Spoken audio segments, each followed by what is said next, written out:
Madam President, I ask unanimous consent that quorum call be suspended. Without objection. Thank you. Madam President, the last few years have been some of the most challenging in recent memory for America's farmers and ranchers. Agriculture is already a challenging way of life, but in the past few years it's been made more difficult by higher input costs, higher interest rates, disease, and natural disasters. And it's left more than a few producers wondering about the future of their operations. Madam President, earlier this year I promised that farmers and ranchers would be a priority for the new Republican majority. And thanks to Senator Bozeman's leadership and the work of the Agriculture Committee, we've addressed some of the farmers and ranchers' challenges head-on in the One Big Beautiful Bill. And not just with short-term patches to get through the season. We've made lasting reforms to help get American agriculture firing on all cylinders again. Madam President, that starts with the farm safety net. The One Big Beautiful Bill reauthorizes commodity programs through 2031 and raises reference prices for every covered commodity. In recent years, reference prices haven't even covered increases in input costs. But thanks to this bill, commodity program reference prices will more closely reflect the actual market conditions that farmers are dealing with. We also included a voluntary base acre update for 3 programs, the first in a number of years, making 30 million acres available, so these programs are based on current planted acres. And that's just on commodity programs. The One Big Beautiful Bill also bolsters crop insurance, the cornerstone of the farm safety net. And it includes my bill to extend crop insurance support for beginning farmers from their first 5 years of operation to their first 10 years. Madam President, we also address the needs of livestock producers. We improved the Livestock Indemnity Program, covering 100% of losses for animals lost to predation and 75% for those lost due to weather or disease, plus a supplemental payment for loss of unborn livestock, all of which will provide peace of mind for ranchers and other livestock producers when losses strike. We also reduced the number of weeks of drought necessary to trigger payments from the Livestock Forage Disaster Program. Now those payments can begin after 4 consecutive weeks of drought, and they continue if the drought persists into a second month. And our bill makes critical investments in disease prevention and preparedness efforts. An issue that's been national news is things like the bird flu, the new world screwworm, and African swine fever have threatened livestock. Madam President, there's a lot more in our bill to support agriculture and promote a strong and secure food supply for our country. The One Big Beautiful Bill bolsters the dairy margin coverage program for our dairy farmers. It improves support for honeybee producers when they suffer losses. It invests in conservation programs that support wildlife habitats like those that support South Dakota's wild bird populations. And it supports research at agriculture research institutions and promotes trade opportunities for agricultural commodities. Madam President, this bill also enables farmers and ranchers to make critical investments in the future of their operations. Agriculture producers will benefit from the individual and small business tax relief in this bill. Our bill makes permanent the lower tax rates from the Tax Cuts and Jobs Act, increases the standard deduction and the child tax credit, and adds a bonus deduction for seniors, which means lower tax bills and permanently.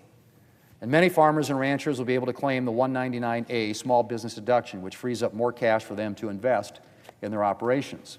Plus, full expensing, now a permanent feature of the tax code, will allow them to deduct the full cost of new equipment the year they start using it. That's good news. Whether you need a new tractor or combine or you're working to build the farm of the future with precision technology. Madam President, farming and ranching is more than just a job. It's a way of life. And most farmers and ranchers I know dream about the next generation keeping that way of life going. Thanks to the One Big Beautiful Bill, more farmers and ranchers are going to be able to stay in the family. Our bill raises the death tax threshold, which protects a lot more farms and ranchers from this flawed tax. It means farmers and ranchers won't have to worry about the death tax eating up what they've spent a lifetime building. It means they won't have to spend time and money on complicated estate planning to ensure their operation stays intact after they die. And it means their kids won't have to sell all or part of the family farm just to settle a tax bill. Madam President, agriculture is a tough way of life. It's filled with uncertainty and risk. But we depend on the men and women who work hard every day to produce the food, fuel, and fiber for America and for the world. And we owe them support through the challenges that come with this work. Madam President, I'm proud that the One Big Beautiful Bill delivers for them. Madam President, I yield the floor, and I suggest the absence of a quorum. Clerk will call the roll. Ms. Alsop Brooks.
President, Majority Whip.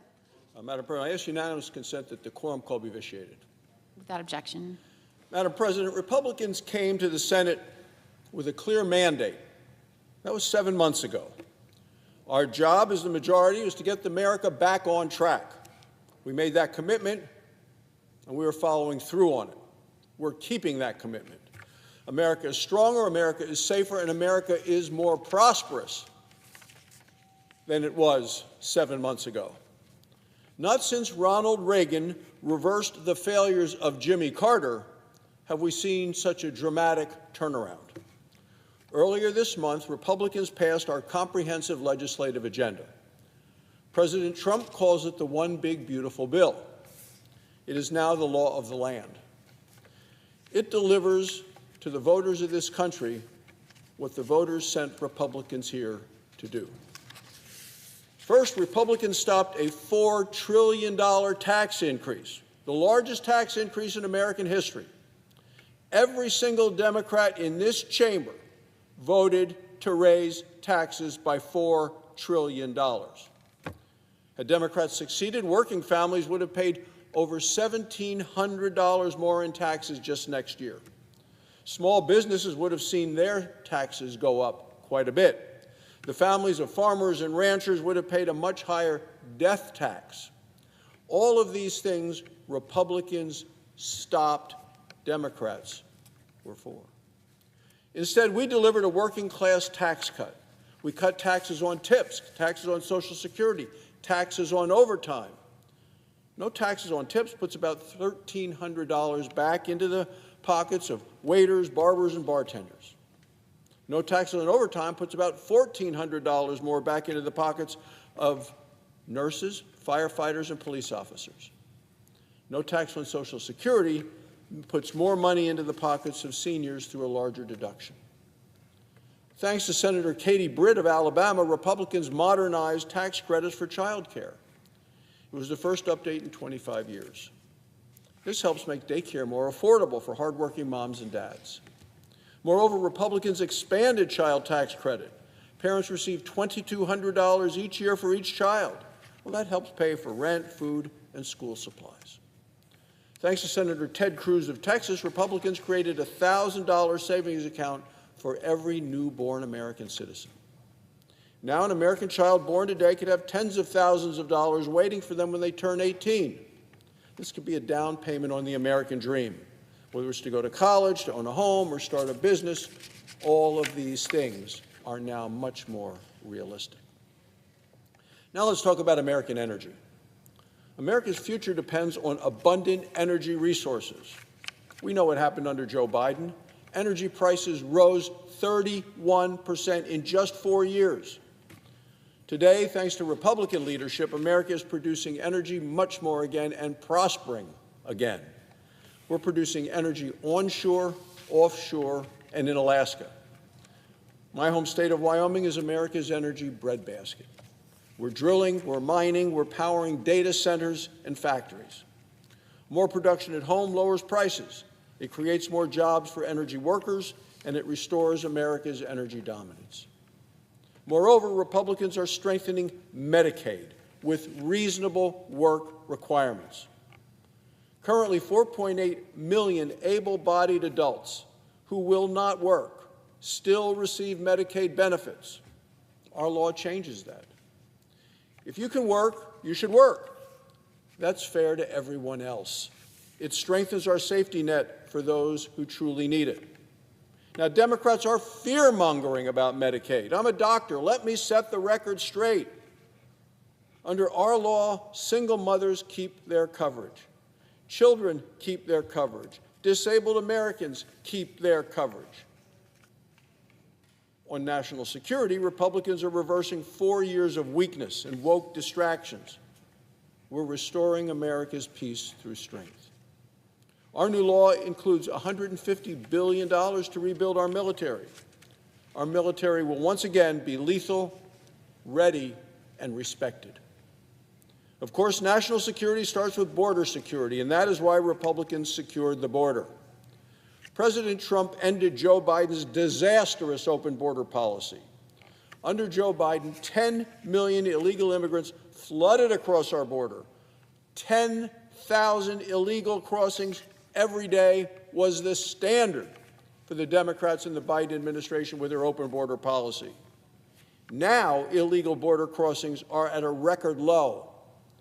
We ended the Biden policy of catch and release.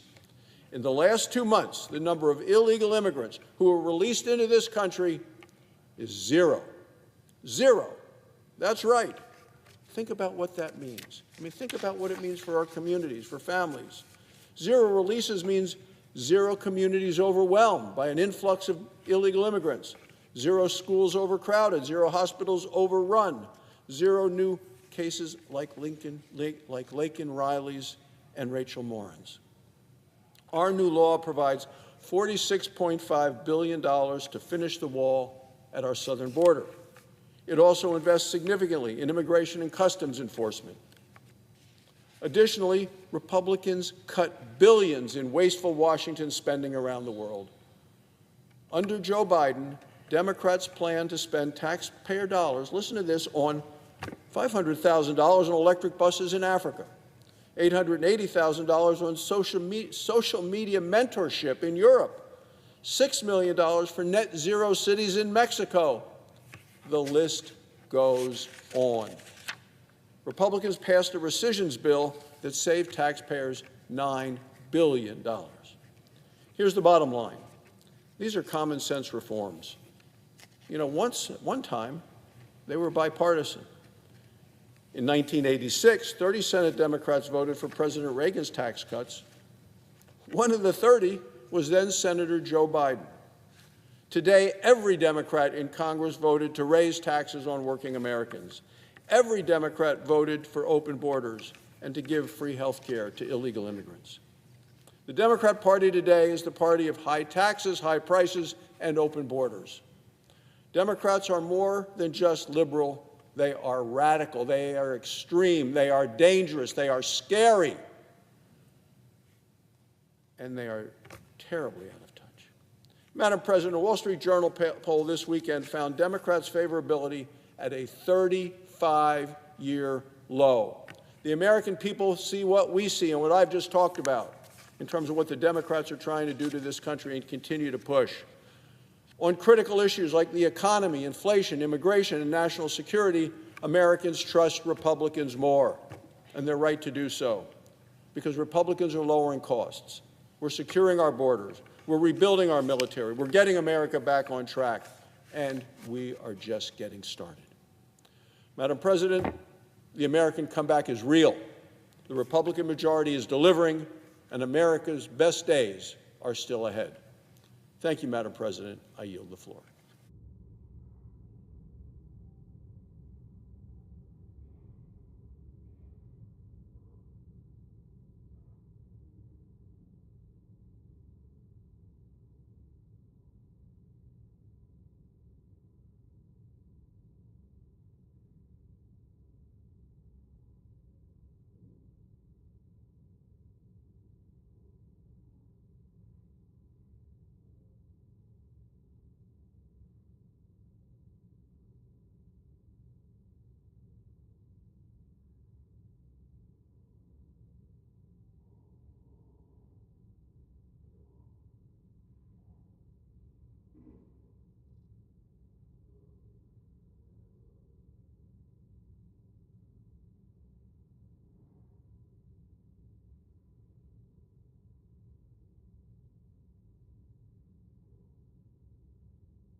Madam President, Democratic Leader.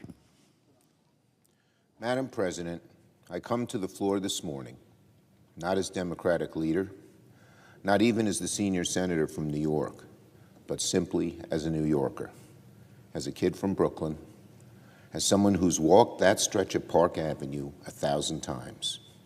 Yesterday, my city, the greatest city on earth, was shattered when a gunman took the lives of 4 innocent New Yorkers in cold blood, just 4 blocks from my office in Midtown Manhattan. I actually worked in the building where the shooting took place for 1 summer as a summer associate at a law firm. One of the victims, Officer Islam, was a husband, a father of 2, with a 3rd baby on the way.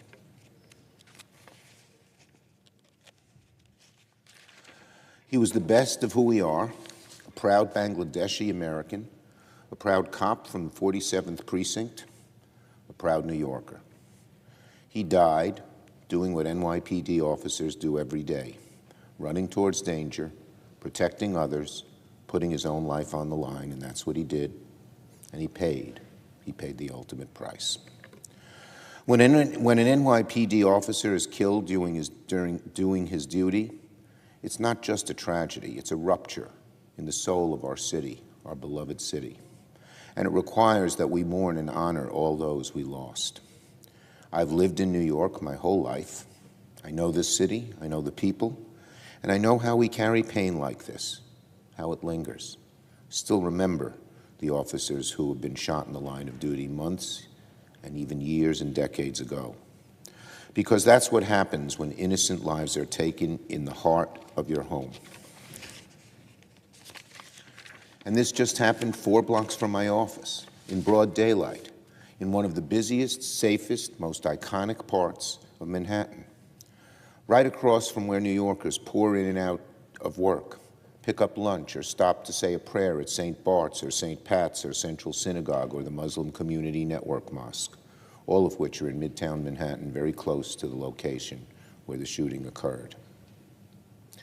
We also grieve for another victim, Wesley LePatner, killed in the building. She was a brilliant executive from Blackstone, a beloved wife and mother of 2. We know there are 2 other victims as well whose names have not yet been made public, and we mourn them as well. When something like this happens, every single New Yorker feels it. It's felt in every precinct, every kitchen table, and it's etched in the hearts of the families left behind, who will always have a hole in their hearts for the rest of their lives.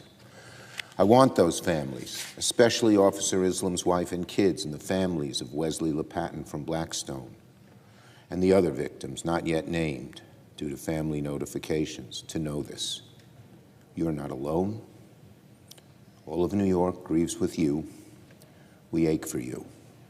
We will always remember the sacrifice Officer Islam, a husband, a son, and father, made for all of us. To the other victims, people just trying to make a living, do their jobs, our hearts are broken, and we too grieve with your families, and the city will carry their memories forward, and we will continue to pray for those still recovering and in critical condition. I want to thank the first responders who ran toward the gunfire, all the cops, EMTs, firefighters that got there fast and prevented even more bloodshed. They're heroes, every one of them. That's New York, courage under fire, grace in the face of horror. It's who we are. As we mourn this awful day in New York, we must remember we cannot keep meeting these moments with thoughts and prayers alone. We owe these families more than silence. We owe them action. For now we mourn, but we mourn as New Yorkers together. We'll carry on, yes. That's who we are. But we will never, never be the same.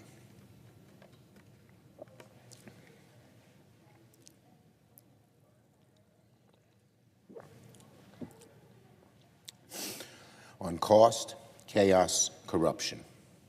Nearly 8 months into Donald Trump's second term, the American people feel deep buyer's remorse. As you've seen so many times, Donald Trump's big promises turned out to be just duds. Turns out to be more lies. He seems to lie every day. He doesn't even care. He doesn't even shrug his shoulders. He doesn't show a bit of remorse on his face as he spews out lie after lie after lie. Today, only 37% of people approve the job Donald Trump is doing, according to Gallup.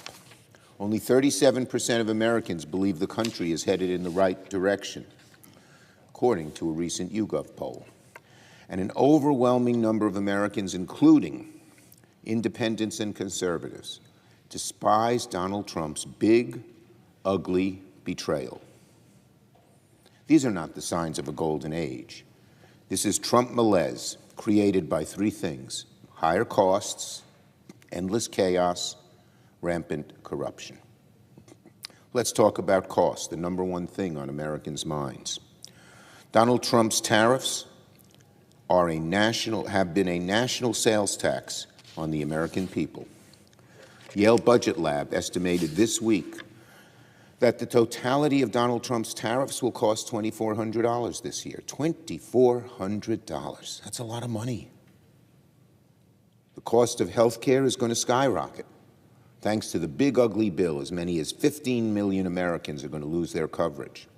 And even if you don't lose your coverage outright, you're still in great, great danger of paying far more out of pocket, hundreds of dollars more, sometimes even thousands, for health care insurance. And that's because Republicans failed to extend the ACA's premium tax credits, which expire at the end of the year. 24 million Americans will soon get a letter in the mail telling them that their premiums are going to go up in 2026. This letter ain't coming 2 years from now, as they tried, the Republicans, to kick the can down the road and hide this from people. It's coming right now, folks. You're going to get those letters, those increases in the mail. And remember, it's because of Donald Trump and the Republican senators' lack of courage to stand up for you as they bow down to millionaires. If Republicans don't work with Democrats to restore these tax credits, premiums are going to go up by 75%. 5 million Americans will lose their coverage altogether. Let me say that again.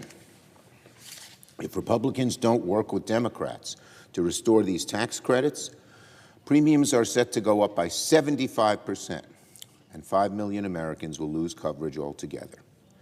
That is precisely what Donald Trump did to help the billionaire class and the corporate special interests, hurting very grievously American families, so many of them. On chaos. Now, as costs go up for the American people, so does the chaos. It's unending, it's exhausting, it's dangerous.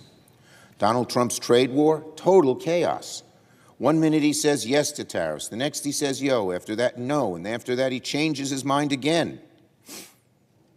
And the American people are going to pay a lot more because of these tariffs.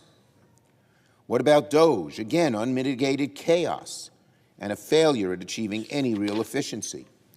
DOGE has fired, rehired, and fired everyone from VA workers to medical researchers to U.S. aid workers to even nuclear safety personnel.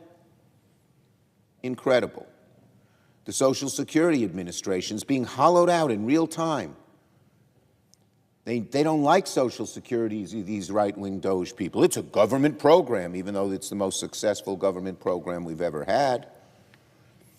So they're afraid to just shoot it through the heart. So instead they strangle it. Fewer people answering the phones, fewer people solving the problems when you can't get your check, putting barriers in the way of people applying. They've sent 7,000 staffers packing. Wait times on the phones have gone way up, online services have gone dark, millions of seniors who depend on Social Security have been left anxious and betrayed in the dark.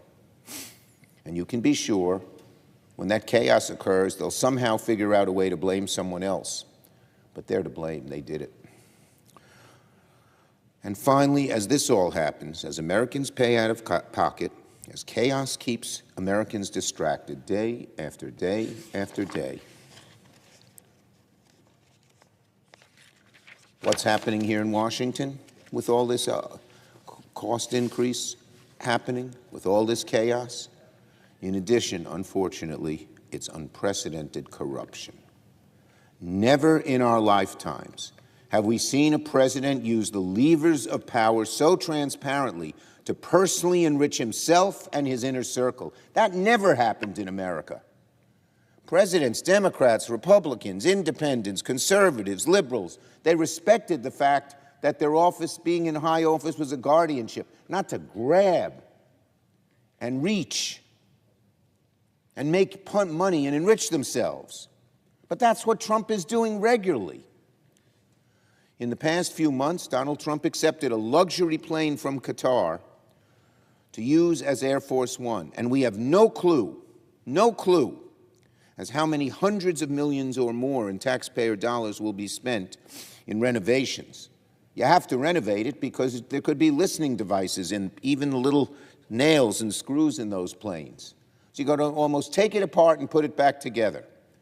So Donald Trump can have this plane. And the way the deal works, after he leaves office, it goes to his presidential library. Can you imagine a gift like that to a sitting president from a country we have to deal with and gutter, where we've had good and bad relations with all the time? And then that's not all. He turned the south lawn of the White House into a Tesla dealership when he was friendly with Musk. His family is getting rich off crypto schemes, selling access to the White House for profit, personal profit. Truly, the Trump administration is rampant self-dealing at an unprecedented scale. And that turns the stomachs of Americans who believe we're better than that. And there are many millions of us who believe that we are better than what Donald Trump is doing. And then we have Jeffrey Epstein. The more time passes, the less we all know about the truth behind Trump's relationship with the late billionaire predator. Donald Trump promised he would release the Epstein files while he was on the campaign trail. He made that promise. He has yet to do it. Speaker Johnson quite literally preferred to shut Congress down and send everyone home on an Epstein recess rather than risking a vote on the Epstein files to take place. Americans are right to be angry over the lack of transparency. But this isn't just about getting the truth. This is also every bit about our national security. Whatever may be in the Epstein files is clearly troubling enough that Donald Trump doesn't want to touch this issue with a 10-foot pole. So it's natural to ask, what happens if America's adversaries use cyber attacks or other means to access investigative material into Jeffrey Epstein that are embarrassing or worse for the president and or the people around him? What happens if Epstein materials end up in the hands of the Chinese government or Russia or North Korea? Unless the Epstein files are released and made fully transparent to the public, could our adversaries use that information to blackmail someone like the president or other senior leaders in government? What kind of risk could that pose to our national security? So today I'm calling on the FBI to immediately conduct a counterintelligence threat assessment to ensure we understand the risk posed if a foreign adversary were to gain access to anything connected to the Epstein files. Specifically, I'm calling on the FBI to do three things. First, we must determine if foreign intelligence agencies could gain access to the information the president does not want to release in the Epstein files through methods that include cyber intrusion. Second, the FBI must identify any vulnerabilities that could be exploited by foreign intelligence agencies with access to non-public information in the Epstein files, including being able to gain leverage over Donald Trump, his family, or other senior government officials. And third, I'm calling on the FBI to publicly show they're developing mitigation strategies to counter these threats and safeguard our national security. The idea of foreign adversaries hacking into agency files to collect information that could be leveraged against our government is not at all a remote possibility. Just last Thursday, it was reported that DHS and HHS were among several government agencies hacked as part of a breach to Microsoft's SharePoint service. This hack, Microsoft confirmed, was carried out by Chinese actors. Hacks like this could very well be an attempt to exploit federal systems to get access to Epstein files and potentially use it to influence those named in the files. Whatever is in the Epstein files is concerning enough that Donald Trump's running scared. If that is in fact the case, our adversaries could certainly be interested in trying to use this information to hurt America and Americans. We must ensure that that can never happen. The FBI must, and that the FBI must immediately conduct a risk assessment so we're not caught flat-footed if our adversaries have already seen these files. National security, Mr. President, is not, should never be a partisan issue. We need to do everything we can to make sure we're protecting the U.S. and American families every single day. This report is imperative to do just that. And there is one more thing Donald Trump could do to quell people's anger, confusion, frustration, and fears over the national security ramifications. Stop running away from this issue, tell the truth, and if there's clearly no national security risk, release the Epstein files. President Trump. I yield the floor.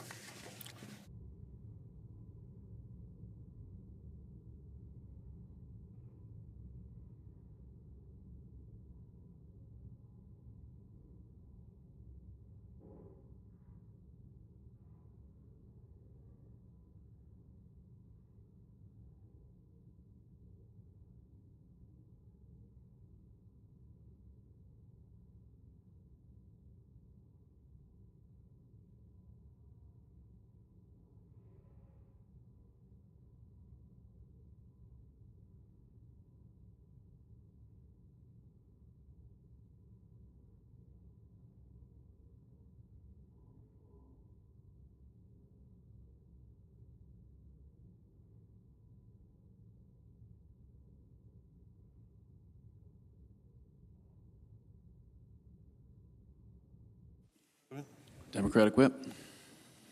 Mr. President, soon the Senate will vote on President Trump's nomination of Emil Bovee to a New Jersey seat on the Third Circuit Court of Appeals. The swirl of information concerning the Department of Justice this year is almost impossible to follow. As ranking Democrat on the Senate Judiciary Committee, we try to follow closely not only the nominees for judicial positions and positions of leadership at the Department of Justice, but also those issues that are relevant to our jurisdiction. Surprisingly, a case that has been around for years, the Jeffrey Epstein case, has captured the attention not only of Washington, but many people in this country. I've never seen anything like it. The House of Representatives went into a roll call vote that lasted for 8 hours. 8 hours. The roll call was open. I'm sure it set a new record. What hung them up so dramatically? The Jeffrey Epstein case and whether the files would be released. As a result of that, the Speaker of the House decided that he would give a special recess to the House of Representatives and basically tell them, leave Washington. We're not going to vote on the Epstein question. What is it in these files that is so frightening to the President, the White House, Department of Justice, and the Republican leadership in Congress? The American people have had their doubts for a long time that we knew all that we needed to know about this case. But now they've been confirmed by the actions of the Speaker of the House and the President of the United States. I will just say flat out for the record, I know of no information that implicates the President in wrongdoing with Jeffrey Epstein, period. But I do believe, as many Republicans believe, the best thing to do for all of us is to disclose to the American people the truth of the situation. What actually happened with Mr. Epstein? Did he commit suicide? Questions that are still unanswered. And then last week, something happened that was completely unheard of. One of the leaders in the Department of Justice asked for a private, personal meeting with a woman who was convicted for her activity with Jeffrey Epstein. Her name is Ghislaine Maxwell, and she is serving a 20-year term in prison, in federal prison, for her wrongdoing. She was involved in the trafficking of children, young women for Mr. Epstein and his friends, and she lied about it. According to the prosecution, brazen lies. The penalty she faced, 20 years in prison. That is a hefty penalty. It indicates some serious wrongdoing. The Trump administration sent a higher-up official to meet with her privately in the prison and to ask her questions. We don't know the nature of those inquiries, but it's certainly unusual for someone serving a 20-year sentence to have that kind of a visitor. We don't know what was said, but we should. I joined with Senator Sheldon Whitehouse, Democrat of Rhode Island, in sending a letter to the Department of Justice. We want a copy of the transcript of that conversation between the Department of Justice officials and Ms. Maxwell, who's serving these 20 years in prison. We want to know what was said. I think we have a right to. If there's some aspect of it that relates to redacting or perhaps relates to national security, I'll be sensitive to that, as I'm sure everyone would want me to be. But if it's a question of what kind of a strategy was behind meeting with this woman, Jeffrey Epstein's girlfriend at one time, now serving a 20-year prison sentence, I think the American people have the right to know. And secondly, let me make it clear, for her wrongdoing, she's being penalized dramatically and should be. Any notion that she's going to receive a pardon from Donald Trump, which seems to be a rather common thing in his administration, is totally unacceptable, totally. She was branded as a brazen liar when she was sentenced. Now that she's out, she has a chance to reduce the sentence or eliminate it by making statements. Her credibility is zero. Any notion of a pardon or any notion of clemency by this president is totally inappropriate. Let's go back to the nomination of Emil Bovee to a New Jersey seat on the Third Circuit Court of Appeals. An unusual thing occurred with this. He came and answered a questionnaire, as he should, for the White House as well as for the Judiciary Committee, and then appeared before us under oath and answered questions. But what was unusual about this situation is that many questions that he tried to answer, he didn't get close to coming to the truth. So egregious were his statements that individuals who worked with him were willing to risk their career in public service to come forward as whistleblowers to members of the committee in Congress to tell them that Mr. Bovee had misrepresented the facts before us. They risked their public careers to come and tell us this information.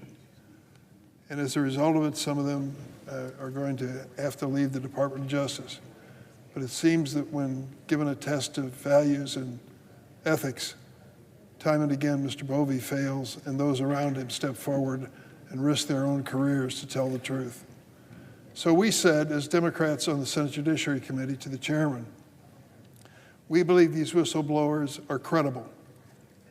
They're telling us things about Mr. Bovee that contradict his testimony before the committee, and we believe that they should be heard.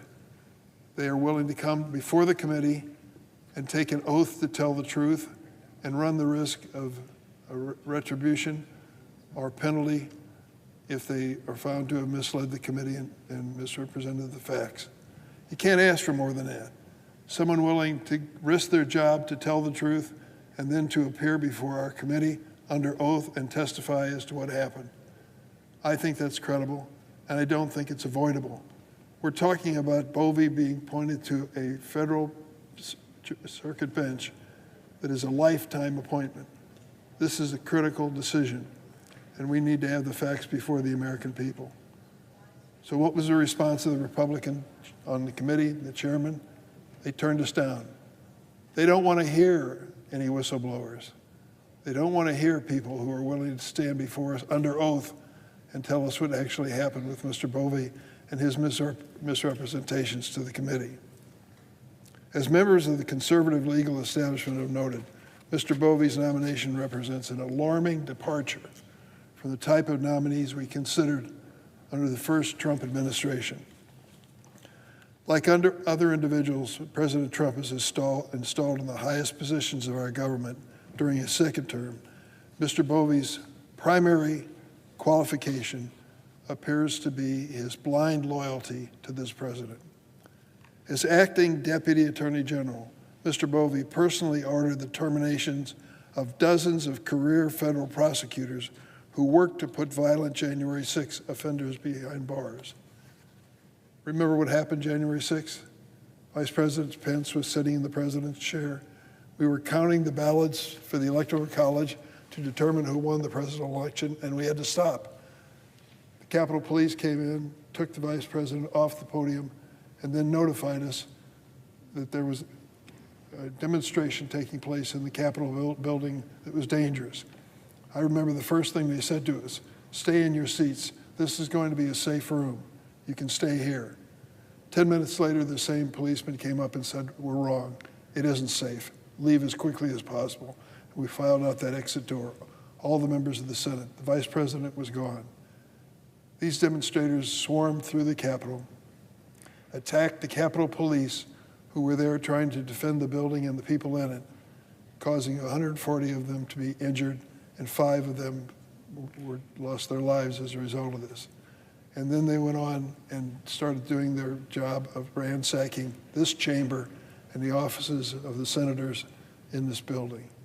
They did great damage to this building, millions of dollars. And even worse, in my estimation, they desecrated what I consider to be a cathedral to democracy, the United States Capitol building. Many of them, of course, when they were aping for the cameras, were creating videotaped evidence that was used against them. The Department of Justice went into an investigation of these demonstrators who had ransacked the Capitol and threatened the lives of people who were here. And as a result of it, more than 1,500 were prosecuted for that wrongdoing. It took a long period of time, a lot of investigation. U.S. attorneys were asked all over the United States to participate in this. What happened? The 1,500, many of them ended up with criminal sentences, some very serious sentences, and some were incarcerated.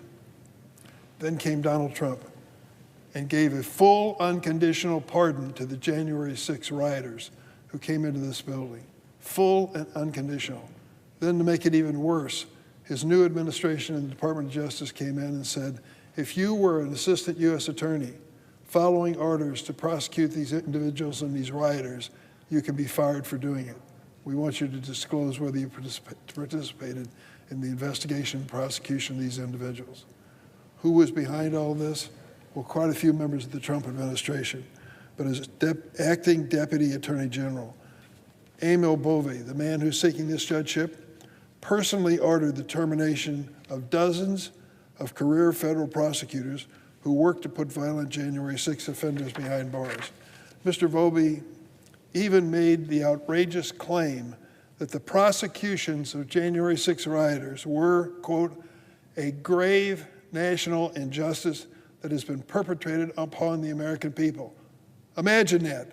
He doubled down on the sentiment during his confirmation process and further insulted the law enforcement officers who kept us safe and risked their lives from these rioters. In response to a question before our committee, Mr. Bovey wrote, and I quote, heavy-handed tactics by January 6 prosecutors were, quote, equally unacceptable as rioters' attacks on the police. Think about that for a moment. He's saying the assistant U.S. attorneys, the prosecutors who went after the individuals who stormed through the Capitol were just as bad as the rioters themselves. I pointed this out to my Republican colleagues, that a man seeking a lifetime appointment to the federal bench believes that those who prosecute cop beaters are as bad as the cop beaters themselves. Expecting my colleagues on the other side of the aisle to react as I have this morning, what did I get? Crickets, silence, no response. He said the prosecutors were as bad as the rioters themselves. And Mr. Bovey has been up to a far more as senior Justice Department official than just excusing the conduct of January 6 offenders. He personally led the administration's attempt to strike a corrupt bargain with New York City Mayor Eric Adams by offering to drop his pending prosecution in exchange for Mayor Adams' cooperation on President Trump's immigration policies. Get that straight. Investigations of corruption on the mayor of New York City, the response from the Trump administration from Mr. Emil Bove was, we'll cut a deal with you. We won't prosecute you if you promise to play ball with us when it comes to mass deportations. In response to Mr. Bove's alleged quid pro quo, several federal prosecutors in the Southern District of New York, including the U.S. Attorney herself, a staunch conservative who clerked for Justice Scalia and was appointed to the position by President Trump, made it clear that they would not participate in Emil Bove's deal with the mayor of New York. Mr. Bove's disdain for the rule of law has been a theme throughout his entire career. As a federal prosecutor in the Southern District of New York, he once admitted that prosecutors he supervised told the defense team, quote, flat lie regarding their disclosure obligations. Flat out lie. Given that background, it appears that Mr. Bove's time in the Trump administration has been true to form. Last month, Erez Ravini, a career DOJ attorney who defended the first Trump administration's administrative policies in court, filed a whistleblower complaint with my office. According to Mr. Ravini, Mr. Bove told other department attorneys that they might need to say, quote, F you, close quote, to federal courts that issued orders which the Trump administration had disagreed with. Remarkably, when he was under oath before the Judiciary Committee, Mr. Bove would not deny that he had delivered such a message. He merely said he did not recall whether he had used the epithet that I characterized, the explicit language. So I asked Mr. Ravini, the whistleblower, to substantiate his claims, and he did. Mr. Ravini provided text messages, emails, and a trove of other documents corroborating his claim that Mr. Bove had both suggested the possibility of violating court orders and had spearheaded efforts to mislead judges. Colleagues have no interest in even learning the truth about Mr. Bove. Mr. Ravini is apparently not alone. According to public reporting, another whistleblower filed a complaint with Justice Department's Inspector General that further backs up his allegations. My office is working to obtain a copy of that complaint filed with the Inspector General. The contents of that complaint are one of many unanswered questions regarding Bove's conduct. It appears my Republican colleagues fear the answers. That is the only reason I can see for their insistence on forcing this nomination through at breakneck speed before all the facts are public. In addition to the outstanding Inspector General complaint, we have absolutely no idea how involved Mr. Bove has been in the Trump administration's Jeffrey Epstein cover-up. As I've noted previously, it was very convenient for Senate Republicans that Attorney General Bondi did not announce her plan to keep the Epstein files hidden until shortly after Mr. Bove's obligation to answer questions before the committee. Interesting timing. Mr. Bove has served as the most senior level of the Justice Department in these early months of the administration. It's highly unlikely that he does not have knowledge of the Epstein cover-up. So my colleagues and I sent him a follow-up question to assess his involvement. No surprise, he refused to answer. Some conservative voices have been willing to speak truth to power regarding Mr. Bove's nomination. The editorial board of the Wall Street Journal, no liberal newspaper, pointed out that Mr. Bove's record, quote, creates an impression of a lawyer comfortably pursuing policy outcomes by pushing legal boundaries. And conservative legal commentator Ed Whalen wrote that he has, quote, serious doubts that Bove has the character and integrity to be worth confirmation as a federal judge. You don't have to take it from them or me. President Trump himself has made it clear that Mr. Bove was selected for his position not because of his legal accomplishments or his dedication to the conservative method of constitutional interpretation. As the president put it, Mr. Bove will, quote, do anything that is necessary to make America great again, end of quote. I strongly urge my colleagues to consider the implications of giving this man, Emil Bove, a lifetime seat on the federal bench. Join me in opposing his nomination. I yield the floor. Mr. President. Senator from Idaho. Mr. President, I ask unanimous consent to complete my remarks before the 11:30 vote. Without objection. Mr. President, I rise today to urge my colleagues to vote in favor of the motion to invoke cloture on Mr. William Kemet, who is nominated to serve as the Undersecretary of Commerce for International Trade. In this role, Mr. Kemet would lead the Department of Commerce's International Trade Administration.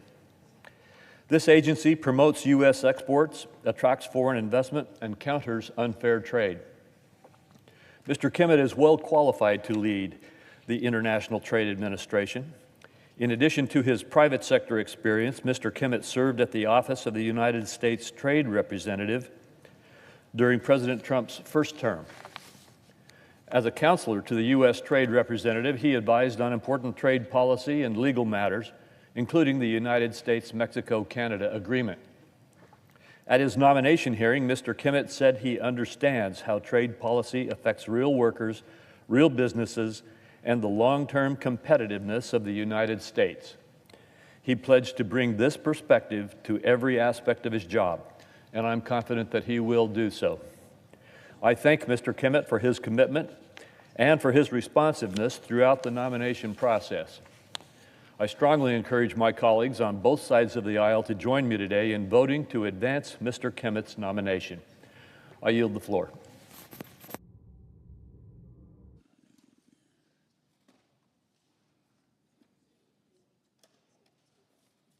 Mr. President, I ask unanimous consent to waive the mandatory quorum calls with respect to the Kemet and Monarez nominations.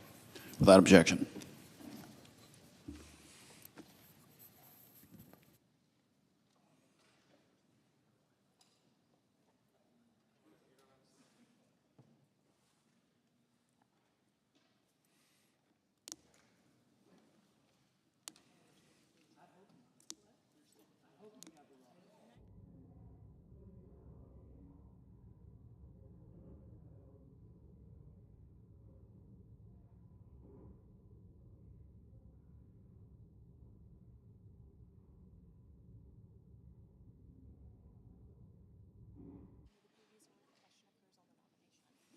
Under the previous order, the question occurs on the nomination.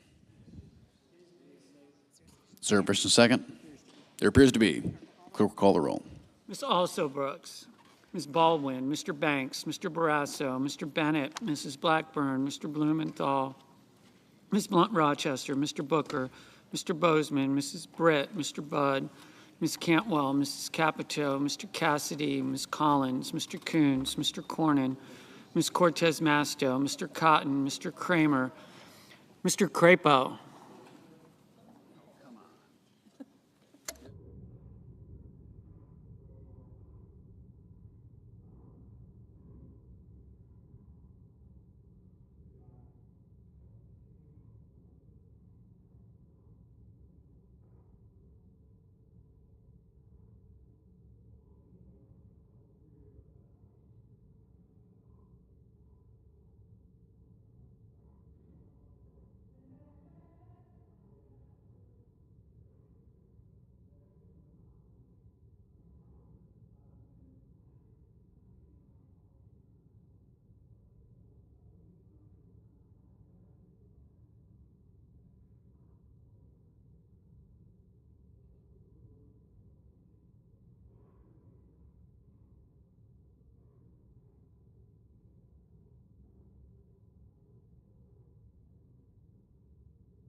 Mr. Cruz, Mr. Curtis, Mr. Daines, Ms. Duckworth, Mr. Durbin, Ms. Ernst,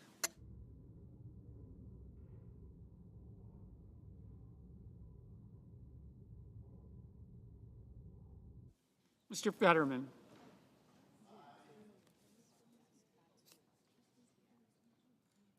Mrs. Fisher, Mr. Gallego, Mrs. Gillibrand, Mr. Graham, Mr. Grassley, Mr. Haggerty, Ms. Hassan,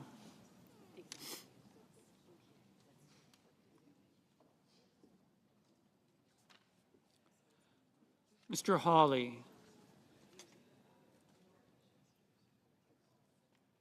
Mr. Heinrich, Mr. Hickenlooper, Ms. Hirono, Mr. Hoven, Mr. Husted, Mrs. Hyde-Smith, Mr. Johnson,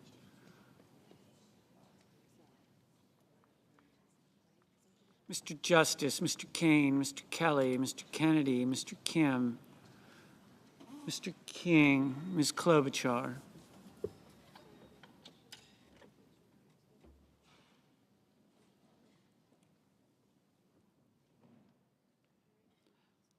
Mr. Langford, Mr. Lee, Mr. Lujan, Ms. Lummis.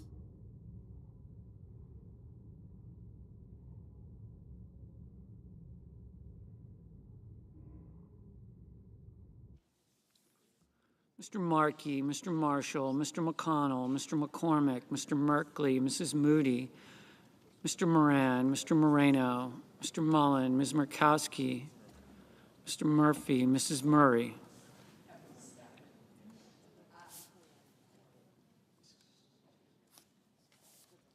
Mr. Ossoff, Mr. Padilla, Mr. Paul, Mr. Peters, Mr. Reed, Mr. Ricketts, Mr. Risch, Ms. Rosen, Mr. Rounds. Mr. Sanders, Mr. Schatz, Mr. Schiff, Mr. Schmidt, Mr. Schumer, Mr. Scott of Florida, Mr. Scott of South Carolina, Mrs. Shaheen, Mr. Sheehy, Ms. Slotkin, Ms. Smith, Mr. Sullivan, Mr. Thune, Mr. Tillis, Mr. Tuberville, Mr. Van Hollen, Mr. Warner, Mr. Warnock, Ms. Warren, Mr. Welch, Mr. Whitehouse, Mr. Wicker, Mr. Wyden, Mr. Young.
Senators voting in the affirmative: Banks, Blackburn, Budd, Collins, Cotton, Crapo, Daines, Grassley, Haggerty, Lee, Marshall, McConnell, Risch, Rounds, Scott of South Carolina, Sheehy, Thune, Wicker. Senators voting in the negative: Kim, Ossoff, Reed, Schatz, Whitehouse.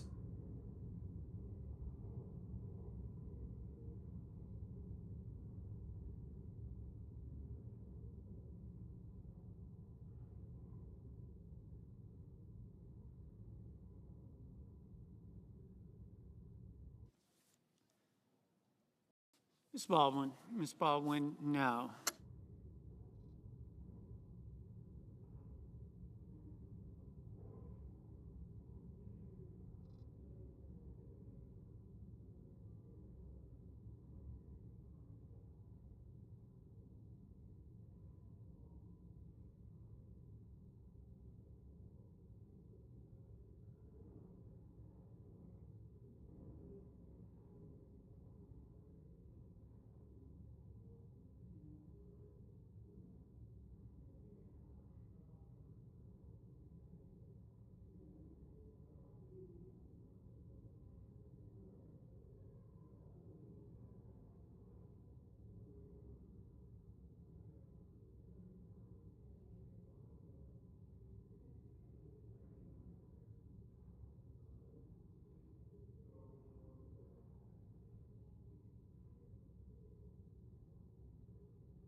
Ms.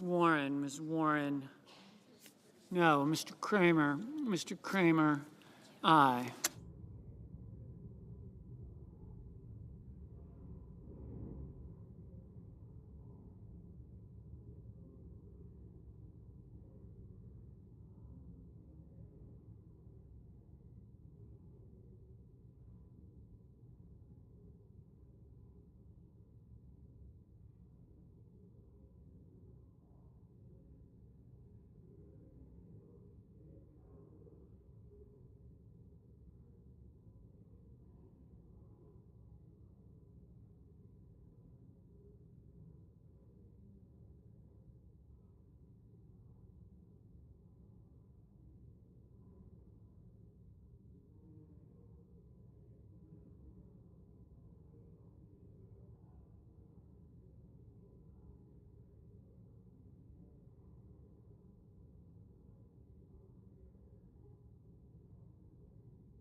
Mr. Moran, aye.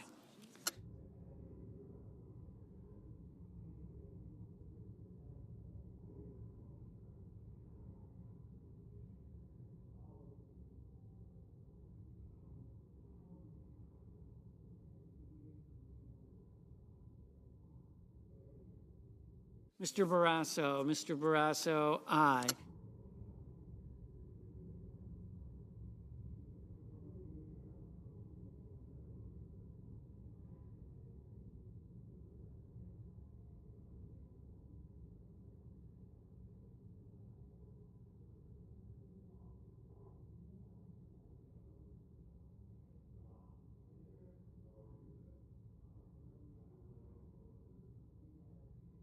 Mr. Booker, no. Mrs. Hyde-Smith, Aye.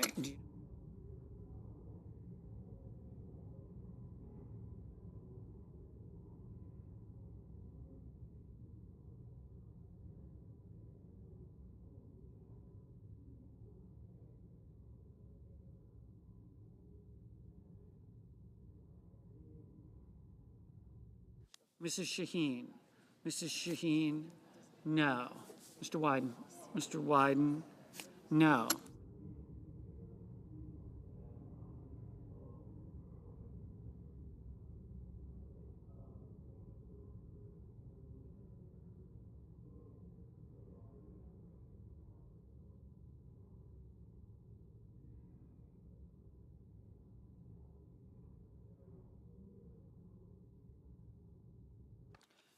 Mr. Kane, Mr. Kane. No.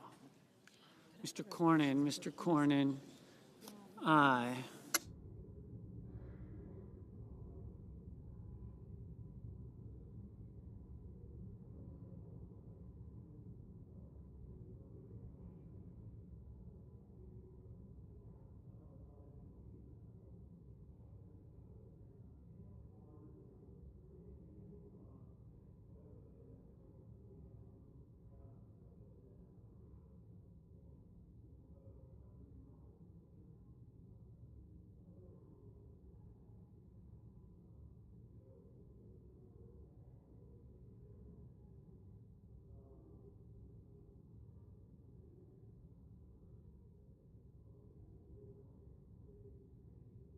Mrs. Murray, Mrs. Murray, no.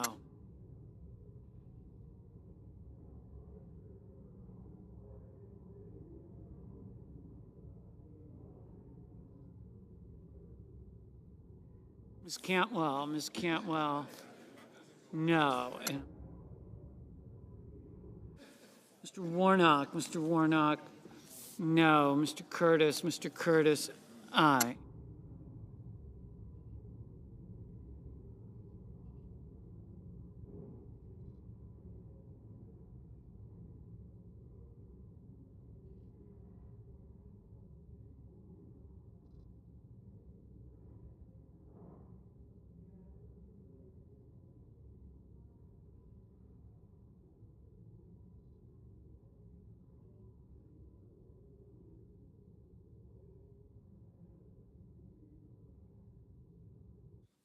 Ms. Smith,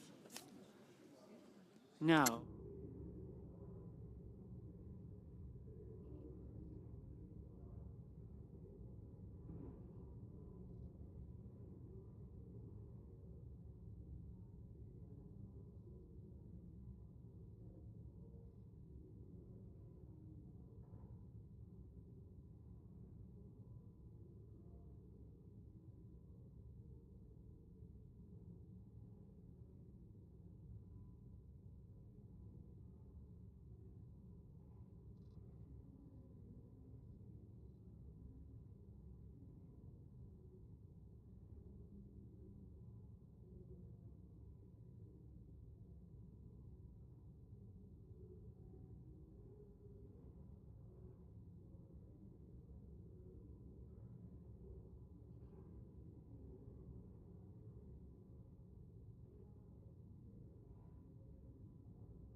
Mr. Kennedy, aye.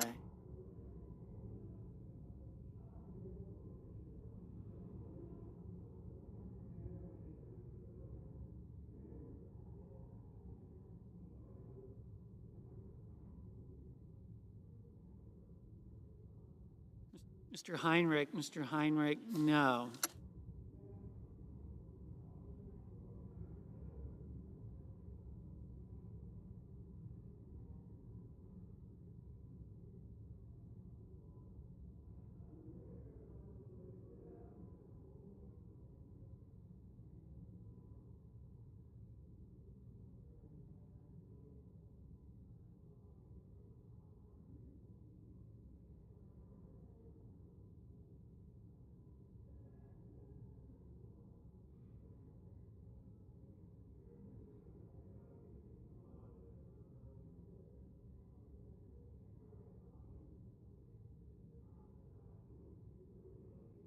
Mr. Tillis, Mr. Tillis.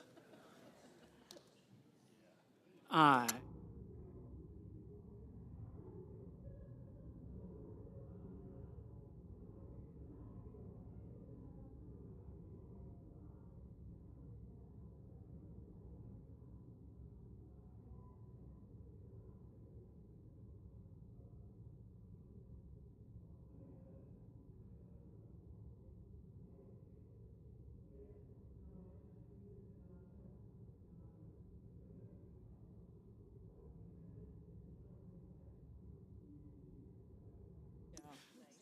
Mr. Padilla, Mr. Padilla. No.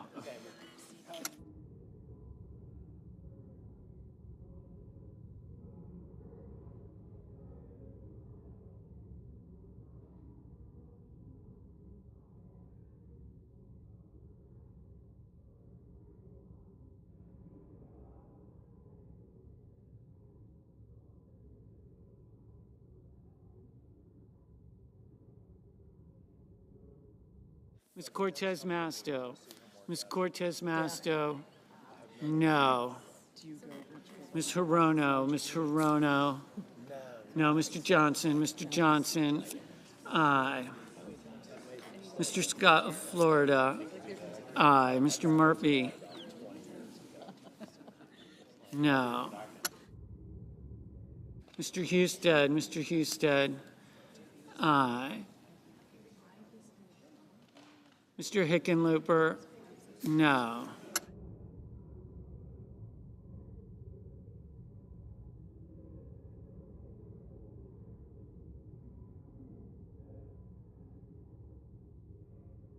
Mr. Mullen. Mr. Mullen. Aye.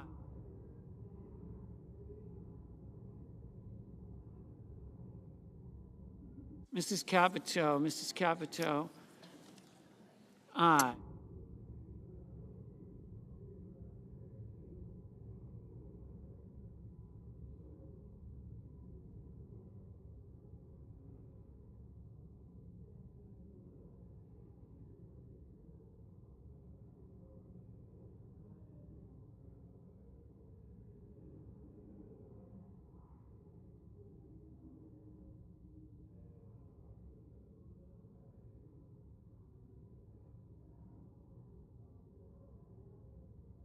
Mr. King. Mr. King. No. Ms. Hassan. Ms. Hassan. No.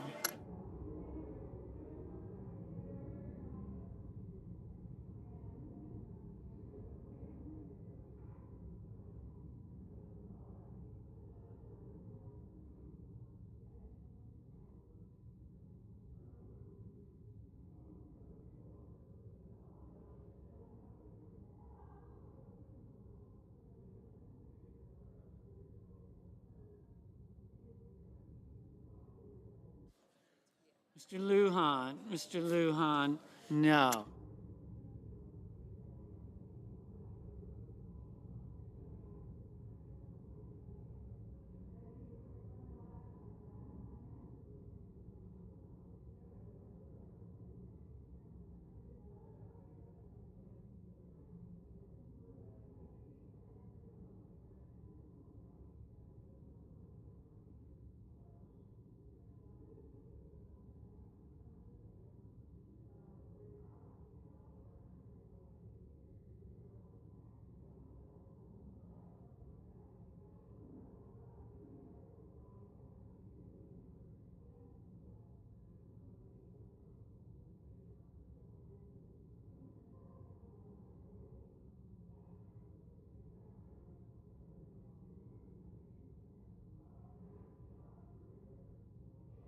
Mr. Blumenthal. Mr. Blumenthal.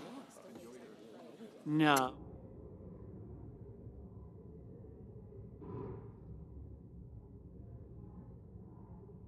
Mrs. Fisher. Mrs. Fisher. Aye.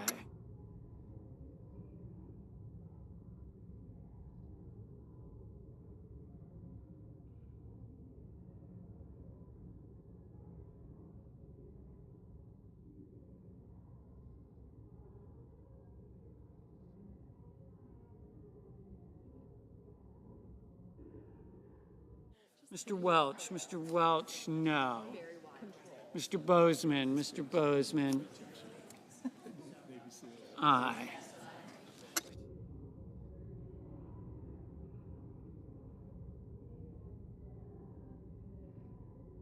Ms. Murkowski, aye. Ms. Rosen, no.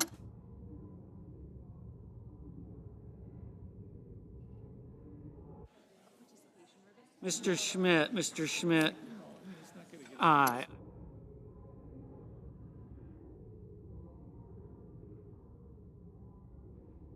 Mr. Fetterman, no.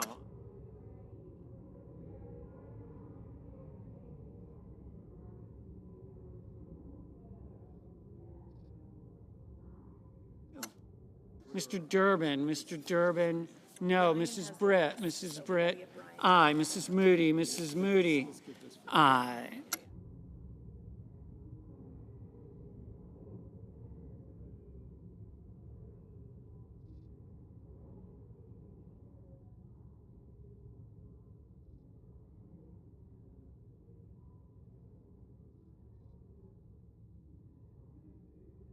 Mr. Peters, no.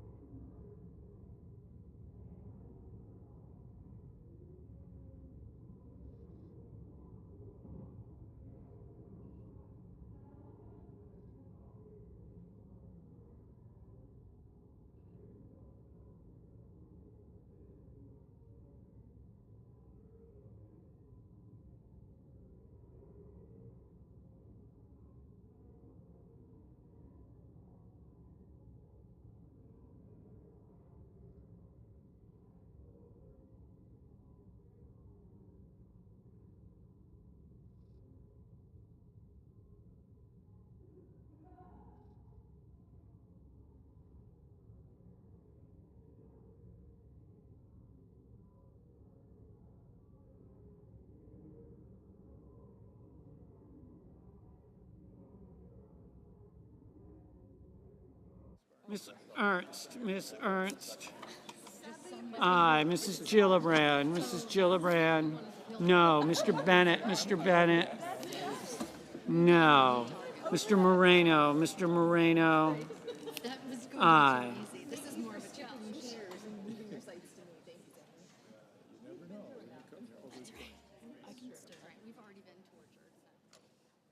Ms. Klobuchar, no.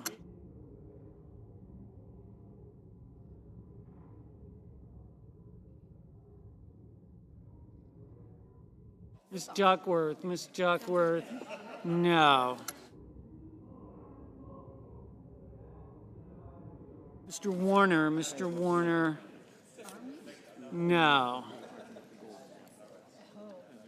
Ms. Blunt Rochester, no.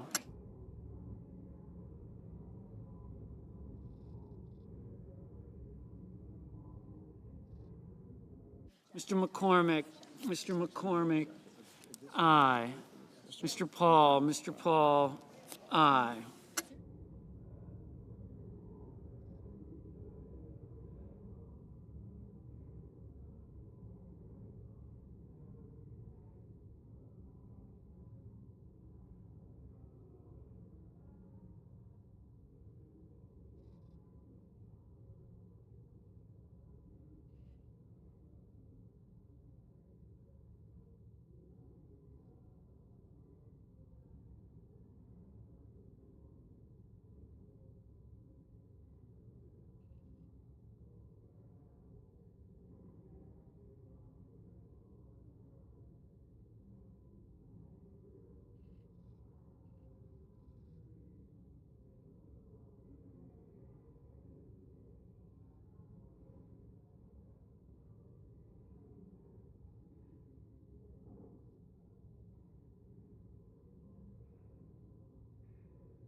Mr. Graham, aye.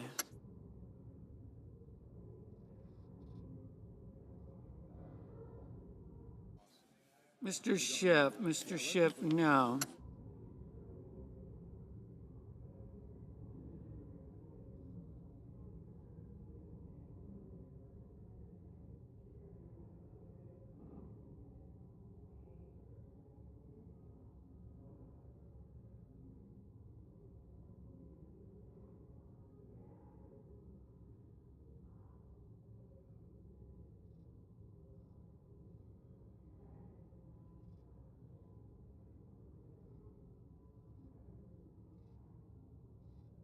Ms. Also Brooks, Ms. Also Brooks, no. Mr. Hoven, aye.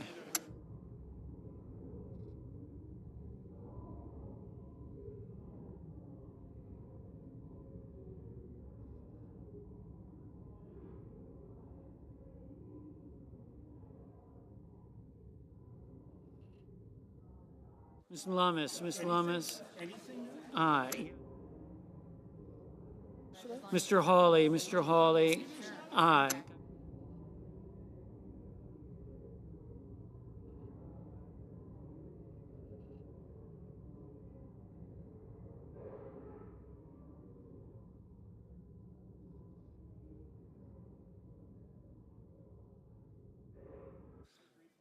Mr. Sanders, no.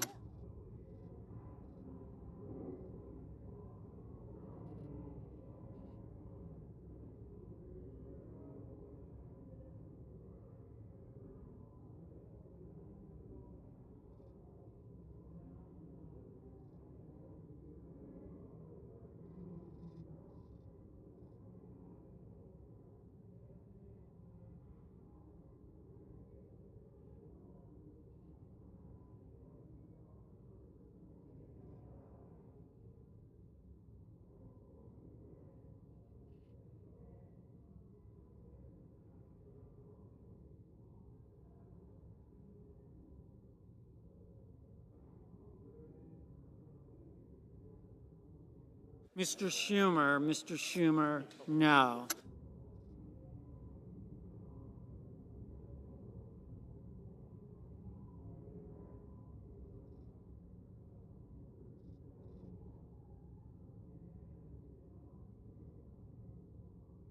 Mr. Langford, aye.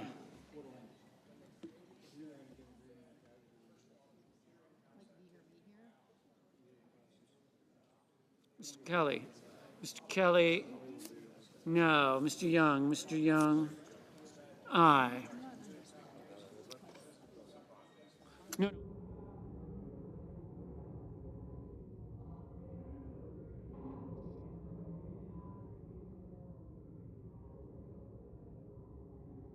Ms. Slotkin, no.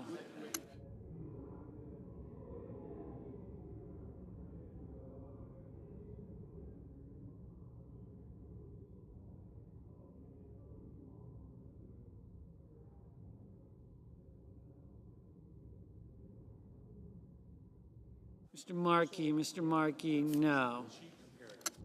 Mr. Merkley, no.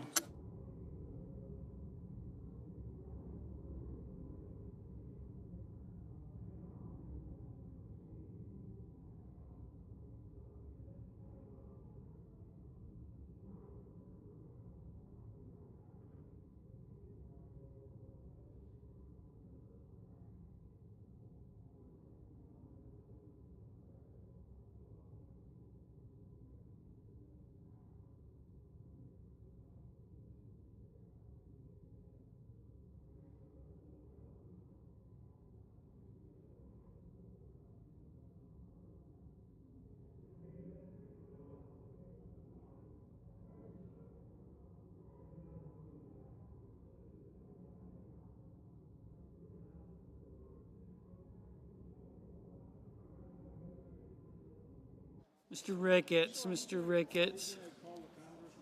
aye.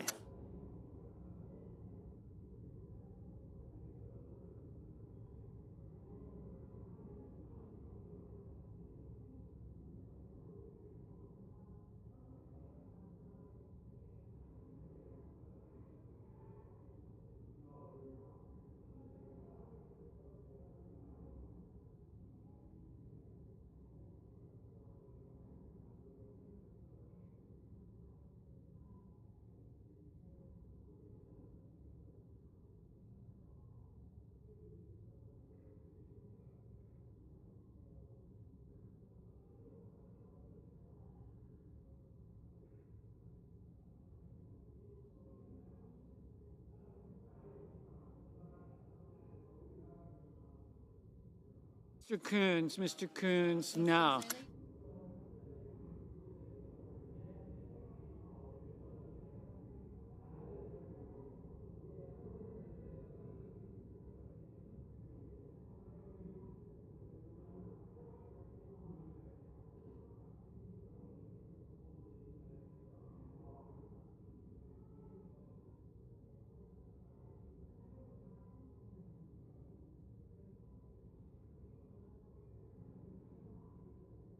Mr.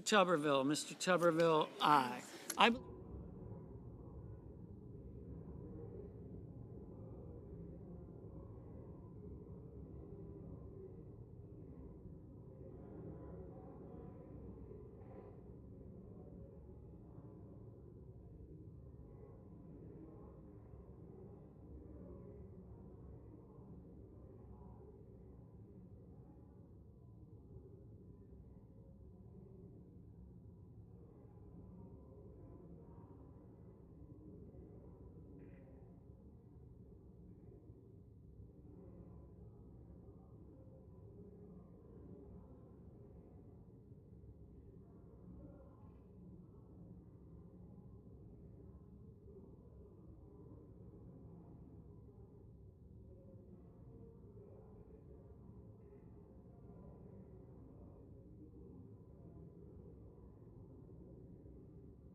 Mr. Gallego, no.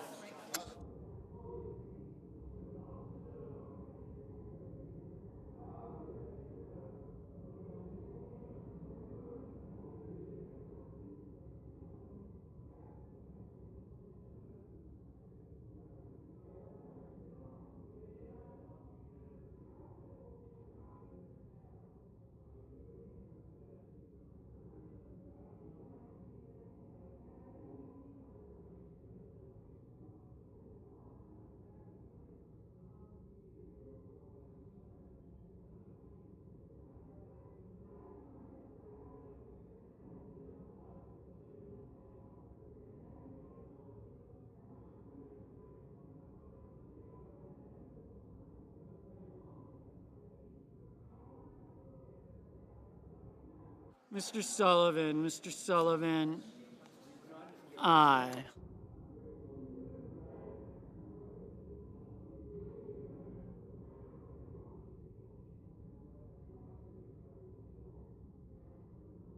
Mr. Van Hollen, no.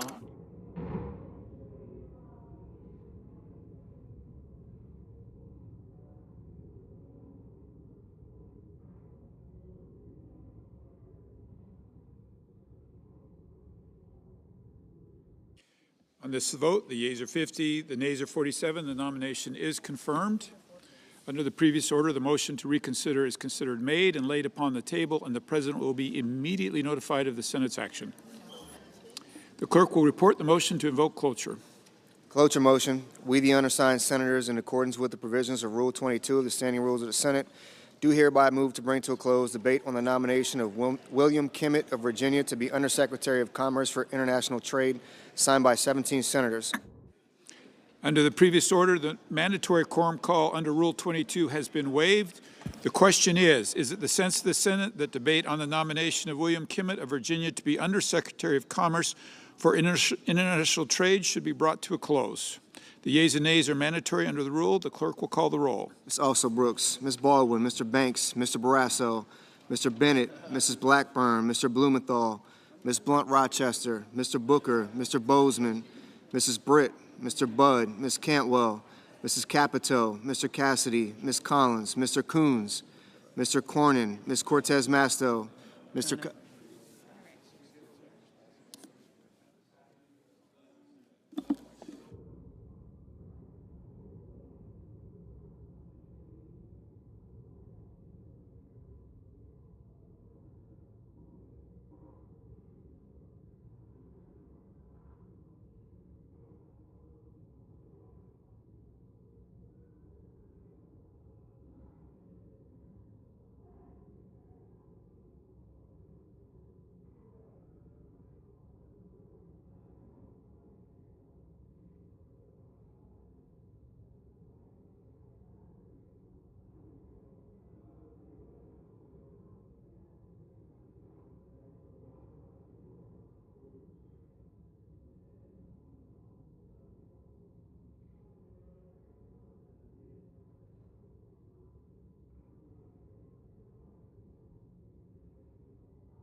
Mr. Kramer. This is a nice one. Look at how red that wax is. Yeah, they've gotten some shiny, good shiny wax. Mr. Crapo.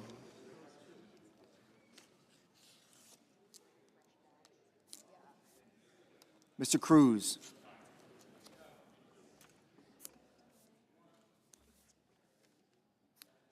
These are all noms. Mr. Curtis.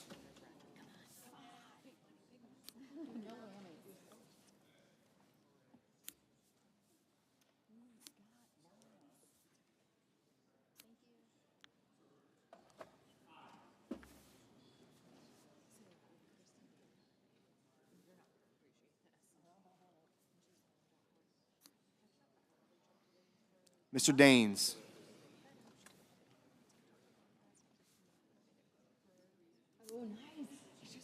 Ms. Duckworth.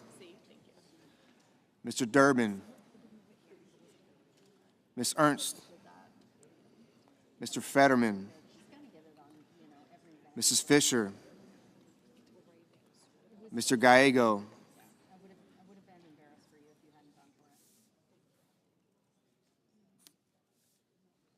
Mrs. Gillibrand.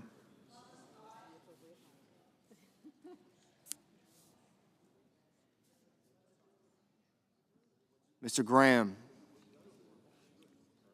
Mr. Grassley. Mr. Haggerty. Ms. Hassan. Mr. Hawley. Mr. Heinrich. Mr. Hickenlooper. Ms. Hirono.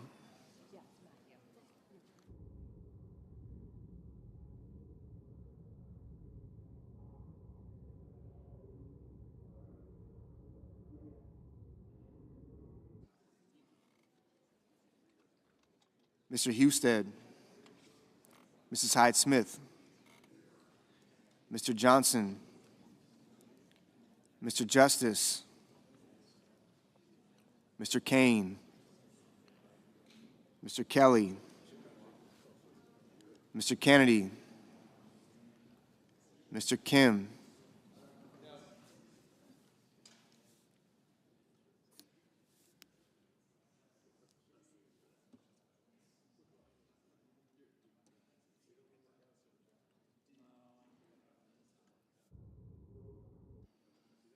Mr. King. Ms. Klobuchar. Mr. Langford. Mr. Lee. Mr. Lujan.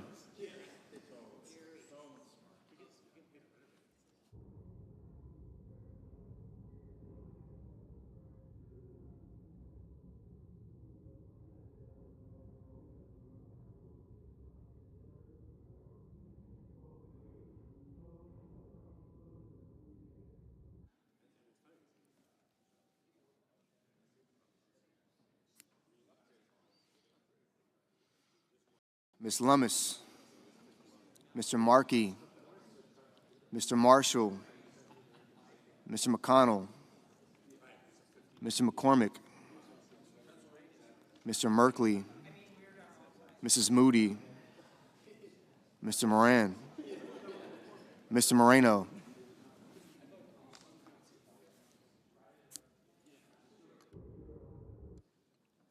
Mr. Mullen.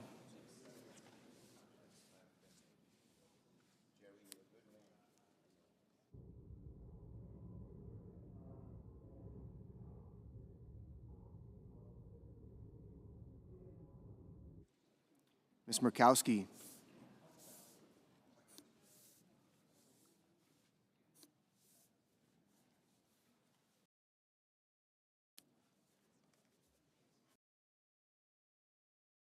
Mr. Murphy. Mrs. Murray. Mr. Ossoff. Mr. Padilla. Mr. Paul.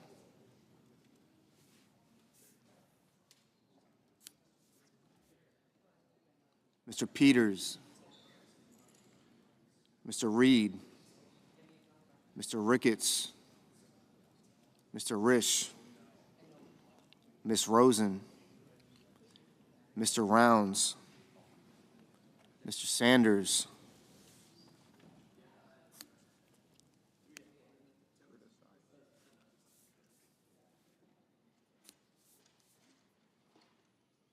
Mr. Schatz, Mr. Schiff, Mr. Schmidt,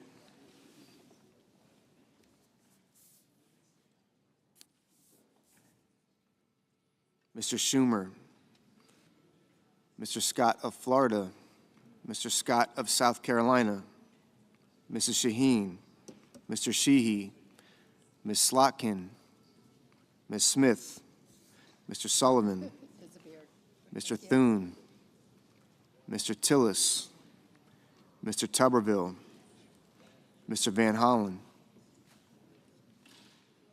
Mr. Warner,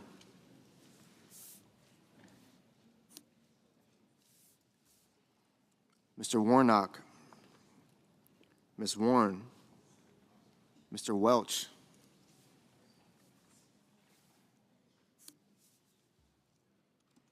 Mr. Whitehouse,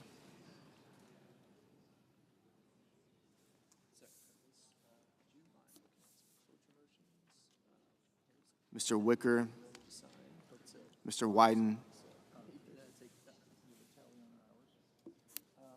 Mr. Young.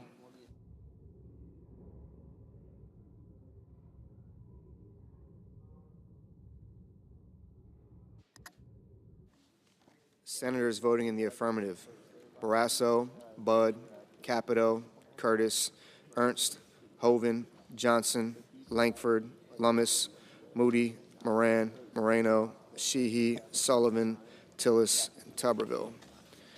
Senators voting in the negative: also Brooks, Bennett, Booker, Cantwell, Coons, Duckworth, Fetterman, Gillibrand, Hassan, Heinrich, Hirono, Mr. Gallego, no. Kane, Kelly, Kim, King, Klobuchar, Merkley, Murray, Peters, Sanders, Schiff, Schumer, Smith, Van Hollen, Warner, Warren, and Wyden. Mr. Cotton, aye. Mr. Risch, aye. Mr. Wicker, aye. Mr. Cruz, aye.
Mr. Haggerty, aye.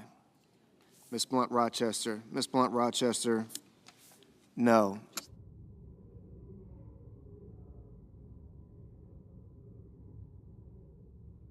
Mr. Murphy, no. Mr. Markey, no.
Mr. Lujan. Mr. Lujan, no. Mr. Mullen. Mr. Mullen, aye.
Mr. Ossoff. Mr. Ossoff, no. Mrs. Blackburn. Mrs. Blackburn, aye.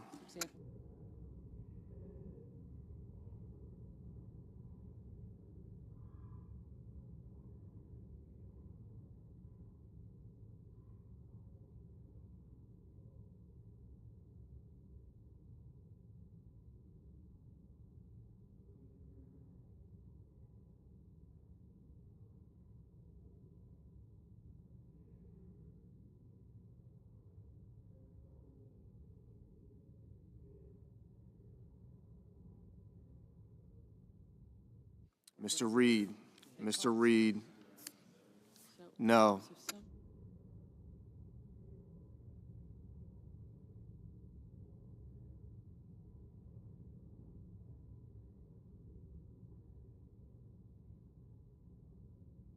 Mr. Cornyn. Mr. Cornyn, aye.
Mr. Graham.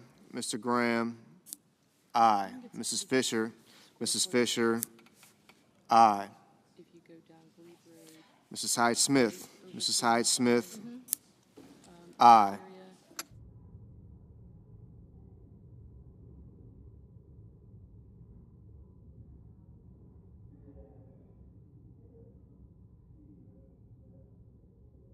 Mr. Paul. Mr. Paul, Mine is 1620. aye.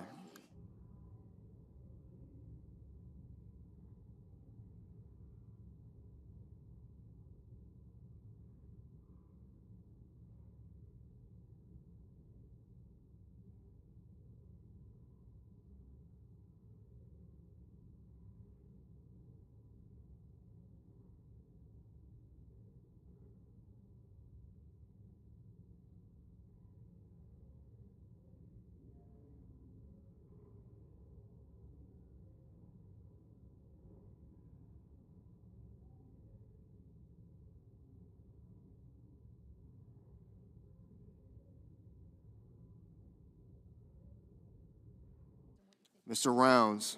Mr. Rounds. It's gonna keep the price. Aye.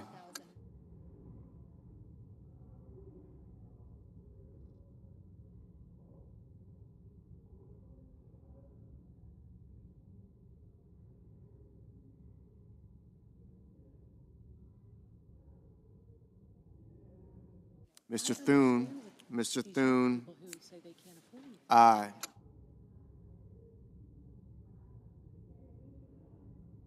Mr. Crapo. Mr. Crapo. Aye.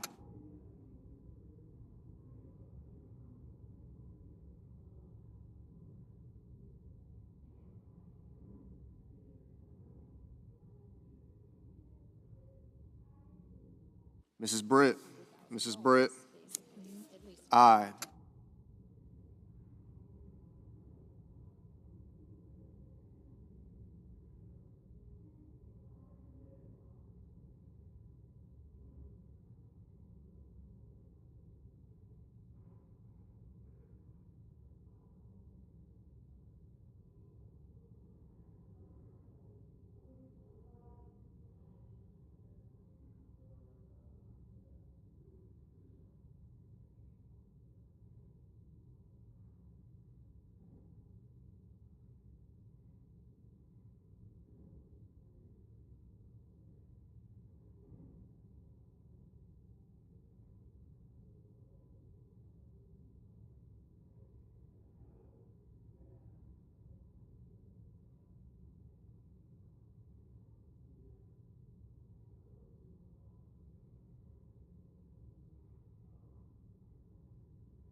Mr. Grassley. Mr. Grassley. Aye. Mr. Marshall. Mr. Marshall. Aye.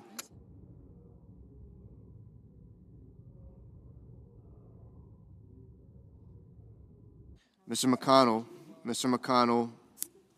Aye.